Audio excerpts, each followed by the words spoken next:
I think failure is about too high expectations without doing something to achieve that expectation. That's a really definite failure, right? Balance the player resources, power, how to manage the weaknesses to achieve the thing. True. I mean, understand yourselves. Otherwise, failures will always come again and again and again and again and again. True. If a person doesn't really make a good an accounting of his weaknesses, it's pretty much like a SWOT analysis, right? Like, I mean, your opportunities, your weakness, your strength, like, I mean, the threats. And if you want to be frustrated, have high expectations. Yeah, but frustration makes you worse. That's also true. Because you need to find solutions. Find a solution. I don't have time. Like, I mean,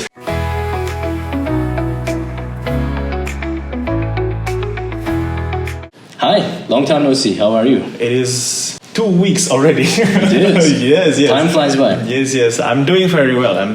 How are you? Me too. Same here. So happy to be back in the studio with you.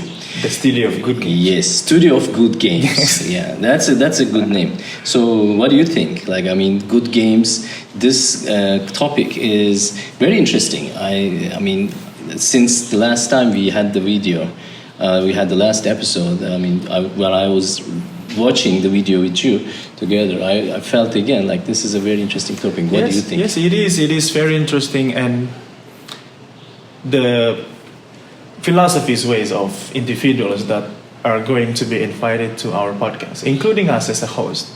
So by watching that with you last time, I can see, someone can learn something from this video. True. That is what I think about this podcast. True. Now to the future. So, yeah, good game of everyone. Yeah, true. That's true. So, as I understand, like one of the things, like a theme within this topic is about fear, or fear of failure. I should say failure. I think is better way to describe that, because what do you think? Like, I mean, as I understand, that's kind of opening from the last, or let's say a transition from the last episode. That's true, because last time, as I remember, we talked so many things on first regrets, wrong decisions. Recall me if I'm wrong, okay? It is true. And then true, what true. else we talk about last episode? Regret, wrong decision were two things, and then how about education lives, and something like what we plan for the future. Yes. How to say, if it's not just about the past, it's also something about the future. And also we mentioned last time, we talked about good games is not one time in lifetime. Yes. So when we were a child, when we are in mid-age, youth, until now and to the future. That's why we mentioned good games, actually. True. Several things or fightings about the life from last podcast. True. But I think to continue the last week topic of conversation and podcast, I think let's talk about something else that maybe is also it's interesting to everybody to talk about, which is, you mentioned before, is failure. What do you think about that? Failure is a simple word, but is. Let's define what is failure. Everybody has their own definition about failures. Everybody has their opinions or facts or even experience about failures. True. Right? So, to my extent of knowledge, not really like extent knowledge, it's short knowledge. I think failures is about, from my experience, too high expectations without doing something to achieve that expectation. That's a really definite failure, right? Like, I mean, if you don't do anything to achieve what you want, like, I mean, you probably will fail. Yeah, so the failure is actually, to me, to my definition, is the consequences of too high expectations without doing too high efforts to achieve these expectations. Inaction, non-action, like yes. There's no action taken. No action taken. So I'm expecting myself to be, let's say, a student in a very prestigious university in the world, but I'm not doing anything. I'm sleeping, I'm playing games, I did nothing. Yes. Right? So that's my definition about failures. Sure. Right? So also from the history of philosophers, Yes. right? Philosophers like Stoicism, Seneca. Seneca, one of the greatest ideas of Seneca it is we can avoid things that we cannot control. True.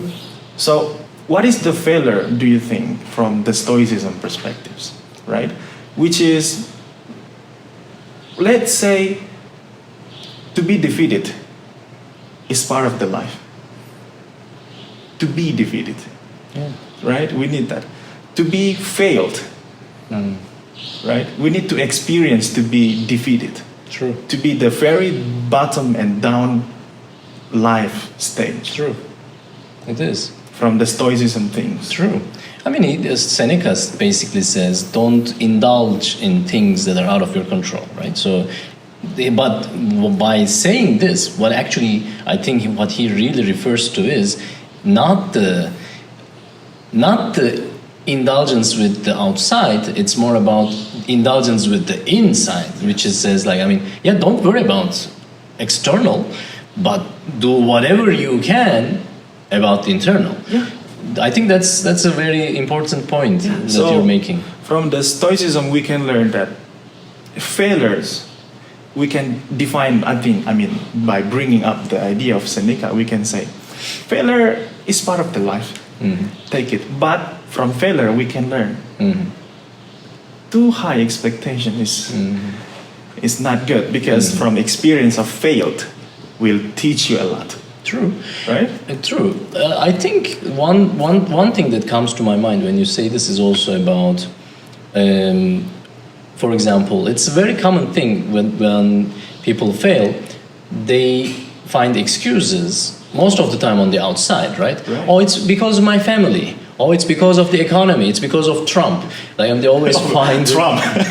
They always find something outside. But actually, from a Stoic perspective, these are not failures at all, actually. Because there's not even topics, subjects matter for you. Yes. Failure is about your own internal achievements or non-achievements. Yes. And failure should be, again, it's not about your family. It's not about your, how to say, outside the environment. It's about your own fight, your own challenges, your own achievements. So that's why this kind of very simple question and philosophical questions, like recalling me again, like how can I connect my good game, like I know I want to recall my past about failures and things with this good game team.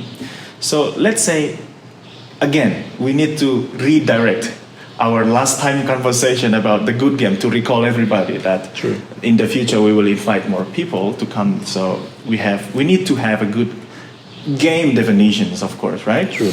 So to my opinion, I think game, like real game, we have players, we have rules, right?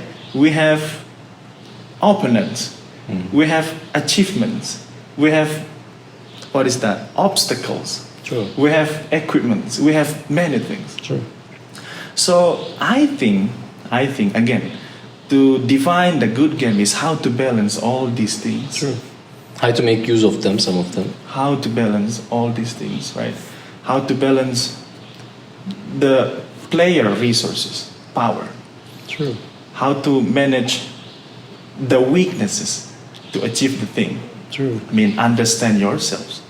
Otherwise, the failures will always come again and again and again and again and again and again. True. What do you think? I agree. I mean, yeah, I think if a person doesn't really make a good, how to say, an accounting of his weaknesses, it's pretty much like a SWOT analysis, right? Like, I mean, your opportunities, your weakness, your strength, like, I mean, the threats.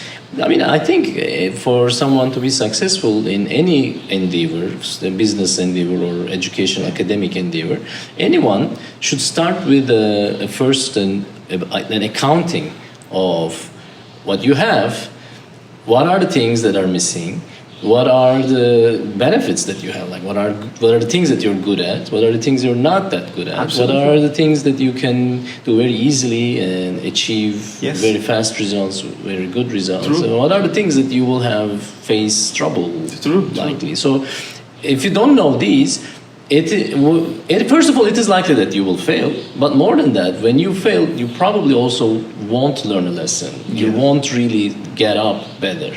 But if you have those, for example, with a very personal and very practical example, for example, I have trouble in continuing focused work to complete a project, which is actually a recipe for failure.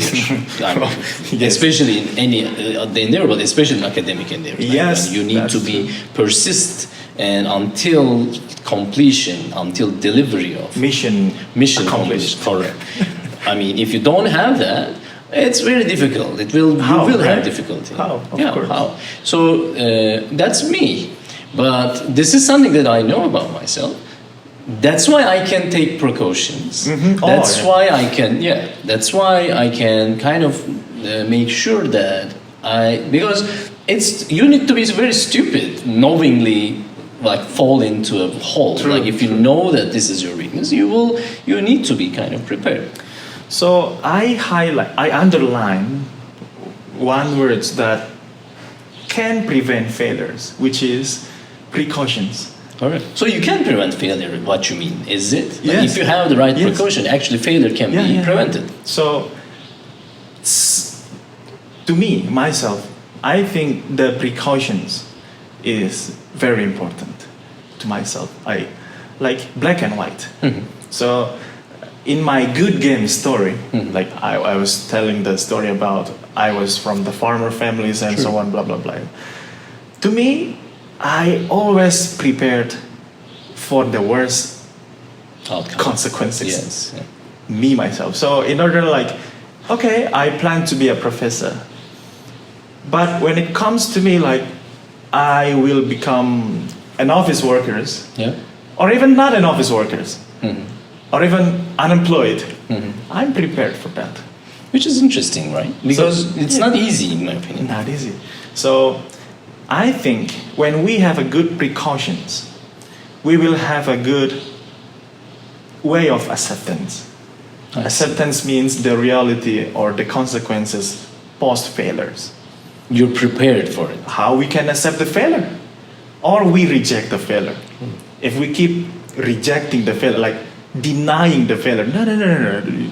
We persist, says, no, my decision is right. Wait some more, right? You're absolutely away from the right decision, but you keep saying, oh, no. I'm eager to say, no, this is the right decision. Are you saying one can accept the failure and still needs to persist, not just deny failure and just go blindly in it? So I mean, I think if I'm not wrong, I'm kind of understanding that this acceptance is also a point, is an important thing. So the acceptance of, I failed.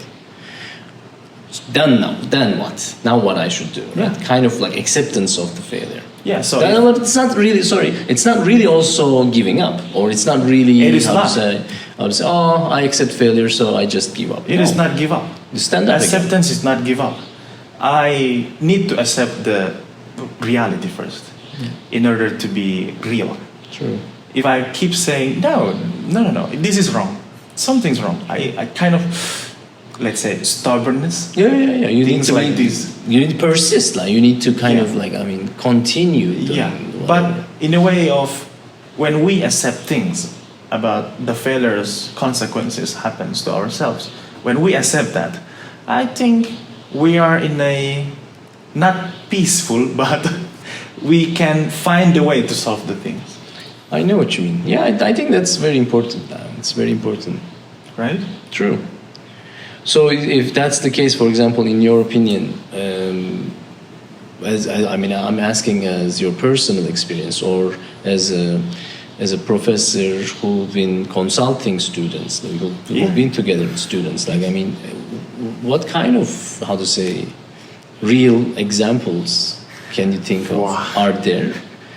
I mean, I became professor in our department of marketing and logistics management. I look behind because It's a long name. I'm scared of saying it wrong. It's all on record. Yes, I said it correctly. Okay.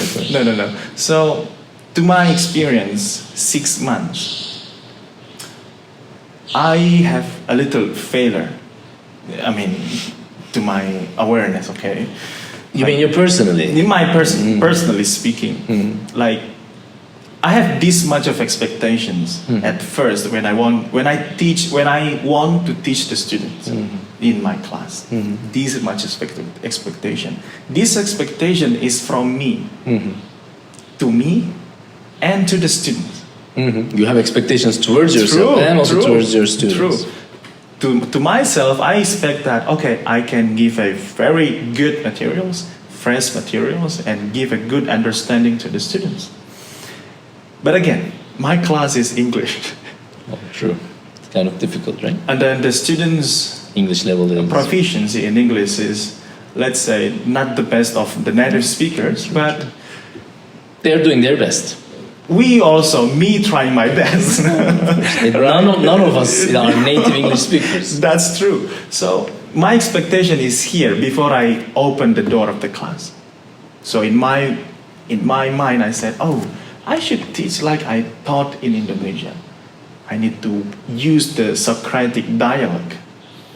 Socratic dialogue in teaching, meaning questioning and unstable the student's mind of something all the time. But again, in order to be success in dialogue, you need two-way communications. True. Which is a little bit not so successful because the reciprocity of communication start with speaking. True. So kind of when I say something in verbal, they kind of respond me in written. Yes. By Google translating Correct. my thing. So the class is not so fluent and not that I expecting. Yeah. Will it be called as failure? I don't think so. To me it I is. don't think so. You think? To me it is. Because again, as my definition, it's too high expectations. And you weren't prepared for you didn't have precautions. Yes. The precautions not really well prepared and many things are not well prepared. So that is one of my small failures. I think small failures will affect a big thing. But I mean, I know personally that from that you learned a lot, and that class actually became a very popular class, and a lot of students. Really? I think so. Yeah. I hope so. I think it is between us. Between us. No. Yeah, you learned a lesson from that. I learned a lesson. That's what I meant. Accepting the situation where, well, it's true, the students are not really proficient or fluent in English. Me, at the same time, I'm not so fluent in speaking Mandarin verbally and passively. So that's the reality. That's why the class is going on almost 1 year right now. And still, from the last semester to this semester, students still take some of them, most of them still take my class. Which proves a point, I guess. That's why I low down my expectations. They are happier. You are happier when the expectations are low. It's true. Well, you know what's that saying? Like, if you want to be frustrated, have high expectations. Yeah, but frustration makes you worse. That's also true. Because you need to find solutions. Find to a it. solution. I truly agree. How about Daryl also? I mean, my probably a similar failure example from that definition we had is again, I think, is about having high expectations. For me, I'm laughing at it because actually it is funny, it's stupid, which is I don't know where did I see this. There's a quote very similar related to this. It says most people, they are overestimating what they can do in a day, but they underestimate what they can do in a year. Oh, okay. Which is pretty much it is a good quote. I really like that, because if you think about it, that's true. Most people they think, oh, they're gonna just focus, sit down, and they're gonna finish all the work, all the homework, everything in one day. When I was a student, I used to not sleep, and study overnight, and I'm just ready for the final exam for the tomorrow's. But that's a mistake, right? That's a very unrealistic expectation. Okay. It doesn't work like that. But it's interesting enough, especially while we're having so many things on our plate at the same time, doing so many different things at the same time. I slowly I realized that actually I'm really having high expectations for the time and efficiency. I can provide. I like to make plans. Pretty much, I know that you do too. I have a 5-year plan, a year plan, 6 months, 3 months, a month, a week, a day. It breaks down, which is very easy actually. In 5 years, I wanna become this. To be able to do that in 1 year, this year, I have to do this. To be able to do this much in 1 year, in 6 months or 3 months in 1 year, I kind of have that. It goes from a very broad picture goes to a very minute, not to say detail. But basically, for example, as you know, we have let's publish at least a paper a month, right? That's not bad, right? But to be able to do that, that's the expectation. Well, let me come in. One paper a month, which is way above most academics' performance. Yes. But to be able to do that, this means that you need to do this much of work, or at least this amount of progress in a week. To be able to do this amount of progress in a week, you need to do this amount of progress in a day. In an hour. Okay. I noticed, very surprisingly to myself, I don't have time. My expectation is too unrealistic. I need a 40-hour day to be able to accomplish the goal. Not because I'm lazy. It's just because the arithmetics, the mathematics doesn't count. You have only this amount of hour available, included everything in your hands. Yes. So this is a failure. This is a failure because there's an unrealistic expectation of what can be done, what you can do, and then, but again, at the same time, did I learn a lesson? I learned a lesson. My lesson now is that I know that efficiency also is an issue. We're not machines that are putting on how to say bottle caps. People are not live by manual. Exactly. Right. So which means that I kind of understand that. Oh wait, so a paper a month. Well, it is achievable. I know you have way above that. No. But it is doable. It is possible. All right. Is it kind of a higher... Too ambitious? Maybe, some might call it. Some might say, even if it's an ambitious, at least you need to know your weakness, the threats that you have, your SWOT. How much time you have, how much energy you have, how efficient you are in writing, how efficient you are in doing the data analysis, or how efficient or how much availability you have to read the paper. Skill. Yeah, it's a skill, it's right? A skill thing. You need to assess yourself, the accountability. You need to know what can you really achieve, and how much of extension, the flexibility you have in that. If it's too much, you'll most likely fail. If it is acceptable level, and you push a little bit, obviously, if you want to grow, you kind of need to a little extend yourself. That's what I thought. It's very interesting. Very interesting. One of the philosophers from Greek philosophers, which is, let me remember his name, but Aristotle. Okay. So Aristotle ideas like virtuous, right? To be virtuous. In his teaching also say something about these kind of failures we can connect. In order to be virtuous, you need to be first honest, right? First virtue. Yes, honest, and value your social society, social norms, and so on. Let's say from these two things, I think I can learn from Aristotle where to be virtuous to myself at least, sometimes by referring to my definitions, expectations will lead to failures and not good consequences. Let's say I'm not honest to myself. How so? How come? Well, I met one friend before I went to school this morning. He just mentioned to me, oh, I came to the doctor yesterday and this is my blood test. Everything is here, blah, blah, blah, blah, blah, blah, blah, blah, sugar, blah, blah, blah. And then he said to me, brother, be careful about your health. Okay. We are the same age, but this is my things. Okay. Okay. I mean, He's bad, in a bad condition, or? Not really bad conditions, but at that age, I think it's not good.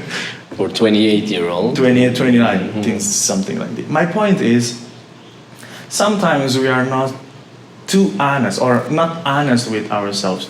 What is our capability? How much we can do? When it compares to the expectations we desire to achieve. Yeah.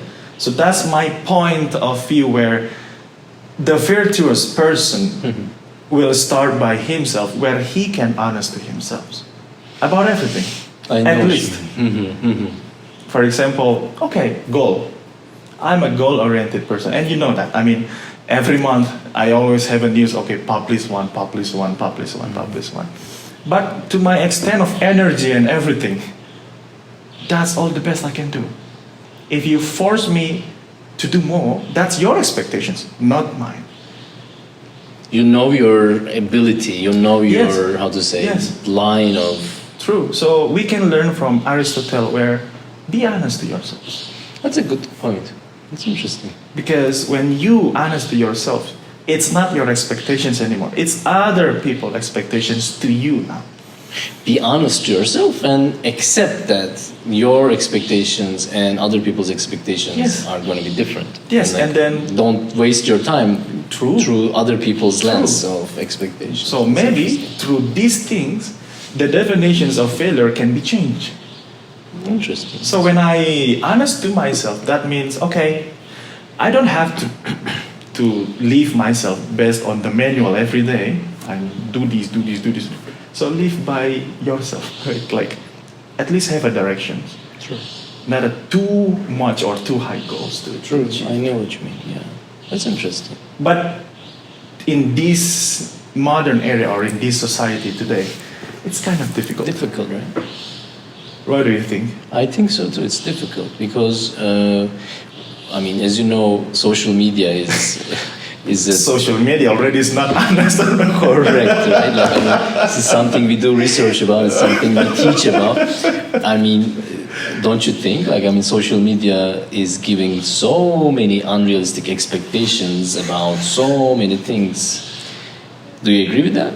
I mean, are you one of the people who blames social media for everything or not? Let's say, okay, the structure of our society today makes us think social media is not real. I mean, it's not reality. It's not true. It's fake. Why? Let's say populations-wise, okay, our students' populations now in Indonesia, aged between 18 to 30, are dominating this social media usage, which is, they are, okay, I'm not blaming those who are influencers. They did a good job. But real users of social media, do you think they post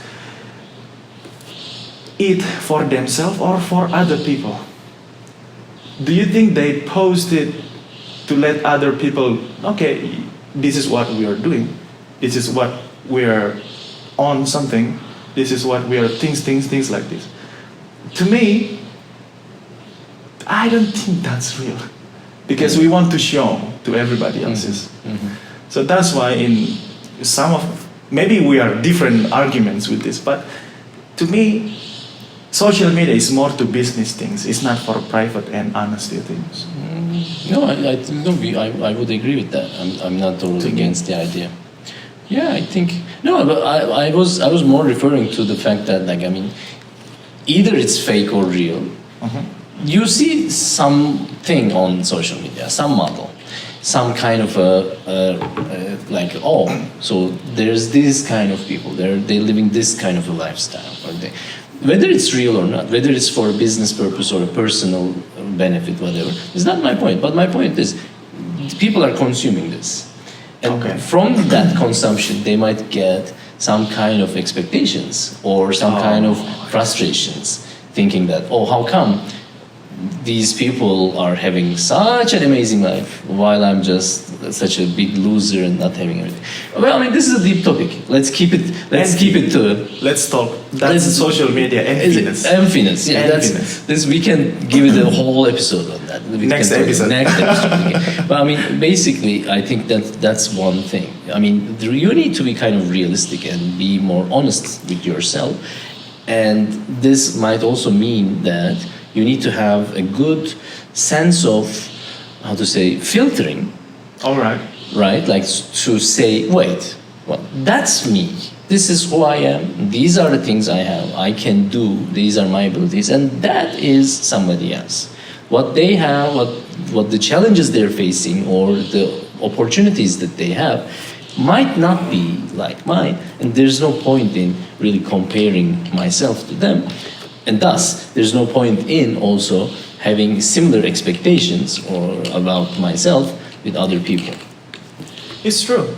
But again, to my extent of opinions, I would say, since the algorithm already capitalizing all these things, so no, to me it's very difficult to me to digest that. It's difficult not to put high expectations when you use social media. I know what you mean. True. Right? True.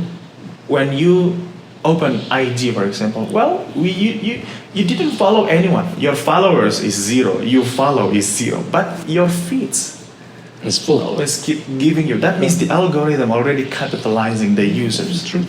Like feeding you. If something is free, right? If something is free, right, then you are the product. Right. Yeah. So that's a good definition. We are the product, not the market anymore. We are the product. Correct. Agreed. Right? True. So how about this? How do you see the failure of those generations who actively, like let's not say actively, but spend most life in social media? Do you see the failure of them, or do you see the failures in here? Again, I think how they see themselves, whether failure is the right question more than how do I look at them? Because by definition, we said it's your internal setting, your own. If that's what you want for your life, to spend 16 hours in a day scrolling to your feed, and maybe if you are really getting something from it, like real value, it's possible, maybe you're really having such a great time doing that. Well, I wouldn't say it's a failure. But at the same time, what I would say is this: if you want to build a business, if you want to, achieve something, health, we mentioned, like if you want to get fit and be healthy, and still, instead of doing exercise or instead of putting in the work and effort, and instead of doing all those, and you're watching videos on Instagram to teach you how to do those things, well, I think that might be a failure because you're not taking the required necessary action. Right. From the very beginning, we made a full circle back. If you're not taking the action for your goals, then you're failing. Because I can see from our good game definition, we'll say, and I will connect from Seneca and Aristotle, come back again. Like, one of the good game elements is the rule, right? Rule in real life, we can revert to like social values, social norm, social standard, individual standards, value, and so many things. So if we connect this to the idea of Aristotle and Seneca, let's say, the social norm, according to the virtuous ideas by Aristotle, that means you need to follow sort of things social value and norms in order to be virtuous. True. I mean, first step, you honest to yourself. But the second, you need to be also let's say, fits with the social value and norms. True. Right? Agreed. So the failure in a good game of this rule will be more heavy. True. So we connect the idea with the social media. Well, we can bring this into how we define the social value now. True. How we define the social norm now from these kind of perspectives. So the failure will come from that definitions later on. True. To my opinion, right? What do you think? I think Agreed, yeah. that's even deeper. So my point is, if you play social media like 10 hours without getting any benefits, if the benefits is the social values and norms, then you didn't get anything. That means you are violating the social value and norms. That means you're not the virtuous person. It is, yeah, true. Right? What do you think about that idea? Yeah, I think so. I agree. First of all, because you're not being honest. I mean, that's a very, very first, the thing we mentioned about Aristotle. It's like, well, if you're not virtuous, if you're not honest, well, you're not honest to yourself. I mean, everything starts within. Everything starts from within. I mean, if you don't give yourself value, if you're not honest towards yourself, if you're not, if you're not treating yourself, if you're not loving yourself, right? I mean, any of these verbs, you cannot do it towards other people. You cannot love anybody else. You cannot trust anybody else because you don't trust yourself at first. If you're not trusting your own self, how are you going to trust somebody else? So you're saying this is the foundation things for yourselves. Correct. Okay. It's very Stoic. To be virtuous. Okay. Yes, and it is very Stoic also. Like, I mean, I put all the blame and everything on the self, to myself. I should first be responsible for my own self. I should first be honest towards myself. I should first be disciplined for myself. I know the way you teach and the way you do research, and I think one thing that we're very similar is also about this. For example, all my students, they know the things that I talk in the class, the things that I'm teaching in the class, are definitely all of them, 100%, are also the things that I'm doing myself. If I'm asking for you to do something, if I'm saying, let's talk about social media, they're all taking my social media class, and I say, well, guys, if you want to be successful in social media, you have to have consistency in posting. Like, you have to have a consistent posting schedule. So you need to have a plan of when you're going to post, what you're going to post. I'm not just saying it. I have it. You're doing it. I'm doing it. You're doing I have that in my own social media. I'm not just, telling something, but I'm also showing something, that I'm doing it like this. So maybe you can try doing that. That's something similar. It starts from your own self. I always think like a teacher's job is, as a professor or in any level, elementary school to university, teacher's job is in a way to be the model. And yes, not every model fits everybody. You don't have to be me. You don't have to copy me. But at least you need to be able to see that it is possible, doable, because somebody is doing it in front of your eyes. You might learn from my mistakes. Maybe you know better than I do. Possible. I'm not saying my method is the best method, but at least it's a method that I know that it works for me. You make it better. That's how development is done. That's how we improve. Obviously, we all expect our students to be even better than us. Yes. They don't even know it. That is a good teacher. Correct, that's a good teacher. That's why I kind of believe that we have a very common approach in this.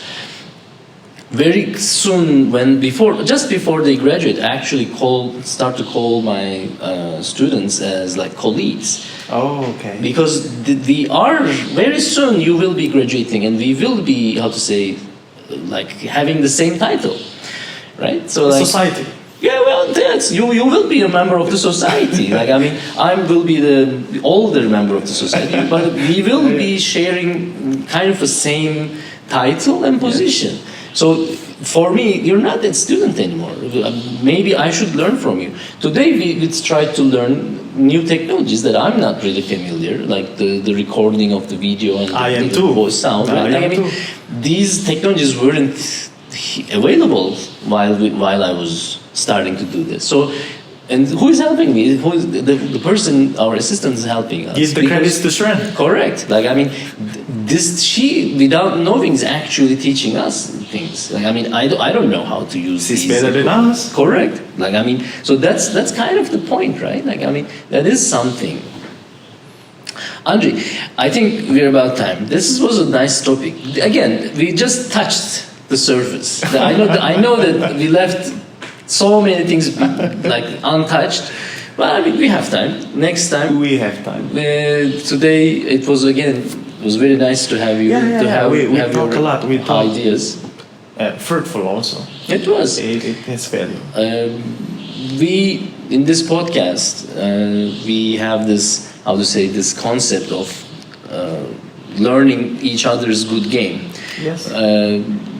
We are still talking about our good game in some ways. Or the good game rules. Or the good game or rules. Good game elements. So before we inviting the guests, we need to see what is the rule, what is the blah blah blah, and so on. We can connect this and resonate to the audience later. How they achieve their good games. Correct. What do you think, Lars? I totally agree, and I'm looking very much forward for our guests to come. We're already arranging, and I'm looking forward to learn from their experiences about how they were able to achieve. Today's topic was failure. How did they fail, and how did they continue? Because their failure is fun too. Correct. Let's see how's that. Thank you so much. Thank you very much. Thank you. Thank you. See you next time. See you next time. Yeah. Bye bye, Bye-bye. guys. See you guys.